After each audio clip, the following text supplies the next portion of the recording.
ਹੁਣੇ ਵੱਡਾ ਖੁਲਾਸਾ ਹੋਇਆ ਹੈ। ਮੱਧ ਪ੍ਰਦੇਸ਼ ਵਿੱਚ ਕੋਲਡ ਸਿਰਪ ਕਾਰਨ ਹੋਈ ਬੱਚੇ ਦੀ ਮੌਤ ਦਾ ਮਾਮਲਾ ਹੋਰ ਗੰਭੀਰ ਹੋ ਗਿਆ ਹੈ।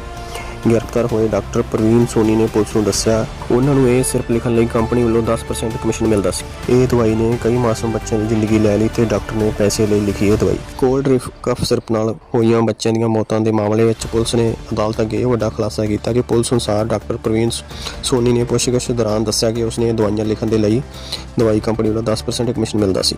ਇਹ ਖੁਲਾਸਾ ਦੱਸਦਾ ਹੈ ਕਿ ਕਿਵੇਂ ਮਾਸੂਮ ਬੱਚਿਆਂ ਦੀ ਜ਼ਿੰਦਗੀ ਨਾਲ ਖੇਡ ਕੇ ਕੀਤੀ ਗਈ ਕਮਾਈ। ਹੁਣ ਸਵਾਲ ਉੱਠ ਰਿਹਾ ਹੈ ਕਿ ਇਸ ਗੰਭੀਰ ਮਾਮਲੇ ਵਿੱਚ ਕੌਣ ਸ਼ਾਮਲ ਹੋ ਸਕਦਾ ਹੈ। ਅਸੀਂ ਲੈ ਕੇ ਆਵਾਂਗੇ ਹੋਰ ਗੰਭੀਰ ਖੁਲਾਸੇ।